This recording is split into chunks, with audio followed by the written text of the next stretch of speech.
Hi, and welcome once again. This is Mahua here on behalf of Ladder Consulting Private Limited, talking to you about a couple of interview skills, which are very, very important for you as a job seeker to polish up and crack those interviews in your near future. So, if you are following our channel, you will know that we last video we spoke a little bit about inner thoughts and values, how the values that you are having within actually matter to your interview performance. Okay, so today we are going to talk a little about communication. But even in communication, there is so many videos that you may come across and get overwhelmed with, how to communicate, what is the good way, what is body language. Of course body language is important. Of course the first impressions that you will make is important. But I will also like to give you a little perspective on inner thoughts versus external communication. Like they say, if you cannot have smoke without fire. And similarly, if something is very messy, then the external appearance also will be messy, because people can see what's going on in the mind of this person. So we when we take interviews, we look at the questions that we ask. I'm giving you the perspective of the employer, interviewer's perspective. So I will be asking 5 6 very irrelevant questions, such as, tell me about your family. Now you have to understand that, is this person really interested to understand so much about your family? No, I'm asking you these questions. Tell me about yourself, tell me about your family, what is your strength. All these questions I'm actually asking because I want to understand how you think. Okay, not only what you are speaking, I want to know what is inside. These are ways of judging, or these are ways of gauging your mindset with the way you communicate. So then what is the wisest thing to do? My training to job seekers has always been like this, that you set your inner thoughts first. Gather your inner thoughts, clean those up. After that, whatever you communicate, that will be very effortless and very easy. Okay. Here I will be talking about some key points when you are going attending interview. Before you go and attend the interview, what are the key points that you have to think about? Right, suppose you're a fresher and you are first time you are going to get a job. You're appearing for an interview where you will get your first job. At that point of time, it's very, very natural to have anxiety, to have concern, to have panic. And all these are very, very natural. We all have it, everybody has it. But at the same time, you have to also psych yourself. You have to also console yourself and speak or motivate yourself, saying that I am going to back this. If not this, then some other better offer. It is my duty to give my best to this one interview. I just want you to think about this. Imagine you are somebody who has attended 10 interviews and you were rejected in all the 10. Now, if you keep thinking about these 10 interviews, the way they have flopped, then the 11th interview also is going to go in the same way. Instead, you have to make a point, and you have to sort of focus on the fact that, okay, all my energies are only on this 11th interview now, because all the 10 are done. I cannot do anything about it. These are done and dusted.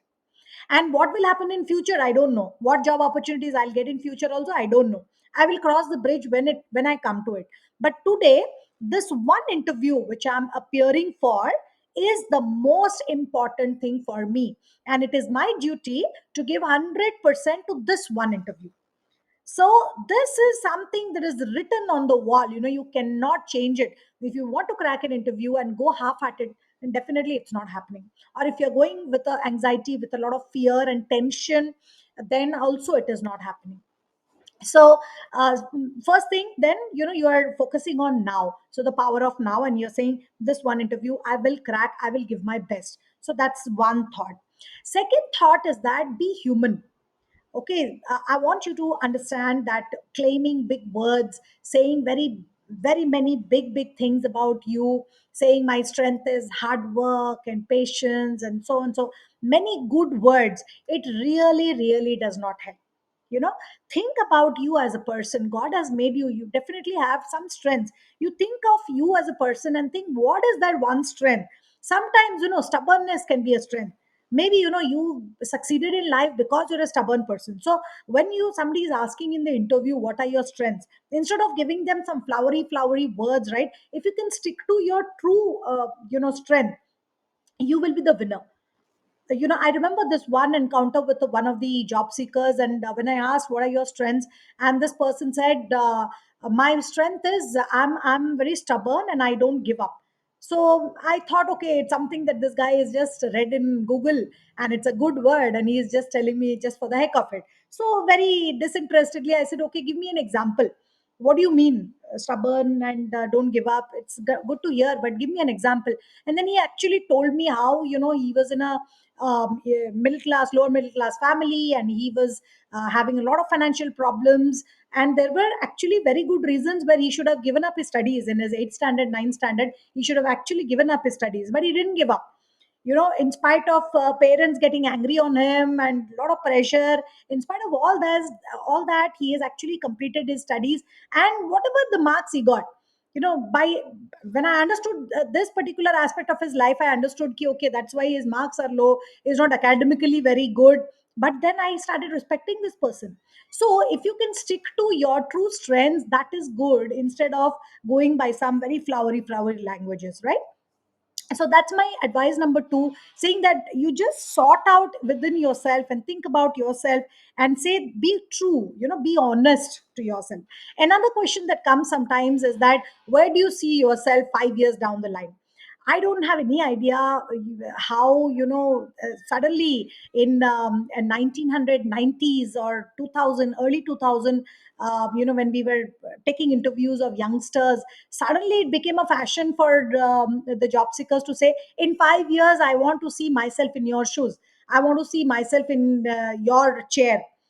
This is a smart aleck answer. I mean, I am not buying it, and I don't think any smart interviewer, employer will buy it. Because it has taken, let's say, it has taken me 25 years of hard work and absolute dedication to be where I am. And you are somebody, and you're coming and saying, 5 saal mein I want to be in your chair. It's actually very childish and fake. Doesn't sound authentic. So the word I'm driving here is, be authentic. If you have a plan for 5 years, then say that plan for 5 years. Otherwise, just say that I'm really not sure. All I know is that first 5 years I will give my best to the job. Any job that I'm doing, I'll give my best. I'll learn as much as possible. Only that much I know. 5 years down the line, that is what I know.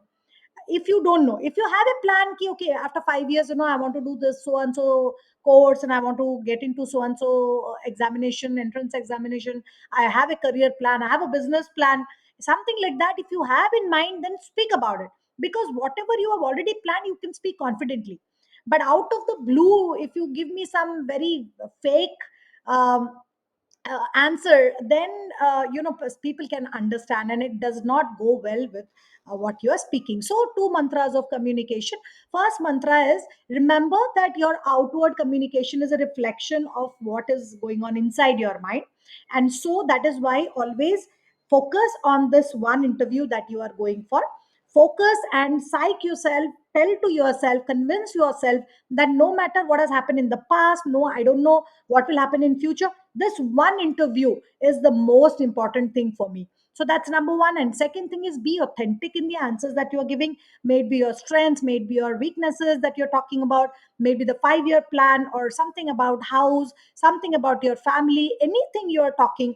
Be authentic in what you're going to present to the interviewer. Always remember that the interviewer has seen some thousands of people like you. The interviewer has taken so many such interviews that you should not, the least you can do is, should not try to tell some fake things and try to get away. It is not going to work. So be authentic to who you are, and be authentic in your communication. So these are the two points in this video. All the very best. Crack that interview the next time you are attending.